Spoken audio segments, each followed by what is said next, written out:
On November 18, 1978, a dark and sinister event shook the world. In the remote jungles of Guyana, 918 people, including men, women, and children, gathered to drink a lethal concoction of cyanide-laced flavor aid. The leader of this tragic event was Jim Jones, a charismatic preacher who had built a devoted following through his People's Temple Church. But what drove these ordinary people to commit mass suicide under Jones' command? The answer lies in the psychology of manipulation. Jim Jones was born on May 13, 1931, in Crete, Indiana. Growing up, Jones was a self-described Methodist, a Catholic, a Baptist, and a Pentecostal. He began preaching at a young age, and his charisma and conviction quickly drew a loyal following. In the 1950s and 1960s, Jones built the People's Temple, a church that preached social justice and racial equality. But beneath the surface, Jones was cultivating a culture of control and manipulation. Jones used a technique called love bombing to recruit and retain members.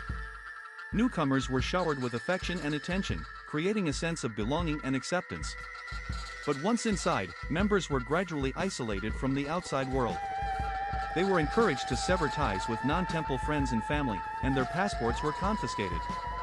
This isolation made members increasingly dependent on Jones and the temple. Jones used fear, public humiliation, and sleep deprivation to control his followers. Members were subjected to white nights, rehearsal suicide drills where they were instructed to gather and prepare for mass suicide. Those who disobeyed or showed dissent were publicly humiliated and sometimes physically punished. Some members were even injected with medications against their will. This psychological manipulation created a culture of compliance and obedience. In 1974, Jones decided to relocate the People's Temple to Guyana, where he established the Jonestown settlement. He promised his followers a utopian community, free from the troubles of the outside world. But in reality, Jonestown was a prison, where members were trapped and forced to work in grueling conditions. In November 1978, Congressman Leo Ryan visited Jonestown to investigate allegations of abuse and mistreatment. Jones saw this as a threat to his control and orchestrated an ambush at the airstrip, killing Ryan and several others. This event marked a turning point, and Jones became increasingly paranoid and isolated. On November 18, 1978, Jones gathered his followers and announced that it was time to die for the revolution. He ordered them to drink a cyanide-laced concoction of flavor aid, which they did, one by one. The infamous death tape recording captures the tragic events of that night, as Jones' followers succumbed to his manipulation. The Jonestown tragedy serves as a chilling reminder of the power of psychological manipulation.